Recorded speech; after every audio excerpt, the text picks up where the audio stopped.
এই যে আমাদের দেরি করে রাতে ঘুম আসে, স্ক্রিন আসক্তি, এই ডিভাইস আমাদের আরামের ঘুম কেড়ে নিছে কেন জানেন? এর কারণ হচ্ছে আল্লাহর দেয়া যে ফিতরাত, এই ফিতরাতকে আমরা উল্টে দিয়েছি। ইসলামিক লাইফস্টাইল হচ্ছে আপনি একেবারে সকাল সকাল আপনার দিন শুরু করবেন। Early to bed and early to rise makes a man healthy wealthy. সবাই তো শিখেছি এটা, যে আগে আগে ঘুমোতে যাও, আগে আগে ঘুম থেকে জাগো, তুমি ধনী হবে, তারপর তুমি প্রজ্ঞাবান হবে, তুমি সুস্বাস্থ্যের অধিকারী হবে। এটা হচ্ছে ইসলামিক লাইফস্টাইলের একটা কোর ভ্যালিউ। সকাল সকাল দিন শুরু করা মানে সানরাইজের আগে আমার সকাল শুরু হবে। কাজী নজরুলের যে কবিতা, সূর্যি মামা জাগার আগে উঠবো আমি জেগে, পড়েছি আমরা সবাই, কিন্তু হয়তো মানা হয় না।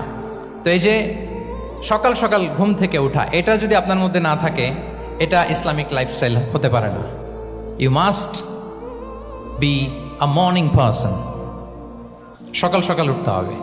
আপনার সময় এমনভাবে মেনটেন করবেন আপনি যে সকাল সকাল ফজরের পর থেকে আপনি অ্যাক্টিভ। তার মানে you have to wake up early, you have to sleep early. একজন মর্নিং পারসন যদি না হন, এটা ইসলামিক লাইফস্টাইল হবে না।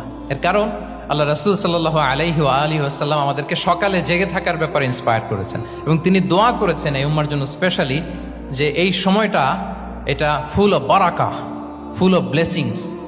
তিনি দোয়া করেছেন, আল্লাহুম্মা বারিক লি উম্মতি ফি বুকুরিহা। আল্লাহ এই উম্মতের বুকুরটা মানে সকালের সময়টা, লেটস সে সানরাইজের পরে ৩-৪ ঘন্টা, এই সময়টাকে আল্লাহ আপনি বরকত দিয়ে ভরে দেন। এই সময়টাতে ঘুমানো যাবে না, এটা হচ্ছে বরকতের সময়। এবং আল্লাহ রাসূল সাল্লাল্লাহু আলাইহি সাল্লাম যদি কোনো সামরিক অভিযান প্রেরণ করতেন, এই টাইমে প্রেরণ করতেন, এই বুকুরের টাইমে। এবং সাহাবারা তাদের কোনো ট্রেড ক্যারাভ্যান, ব্যবসায়িক কাফেলা যখন সেন্ড করতেন, এই টাইমটাতে সেন্ড করতেন, কারণ এই টাইমটাতে বারাকা। তো এখন নিজের সাথে মিলিয়ে নেন যে এই টাইমটাতে আমরা কি করি। আমি জানি না আপনাদের কি অভ্যাস। আমি এসে তো শুনলাম যে জাহাঙ্গীরনগর বিশ্ববিদ্যালয়ে নাকি যতজন শিক্ষার্থী, মানে ততজনের জন্য এখানে আবাসনের ব্যবস্থা আছে।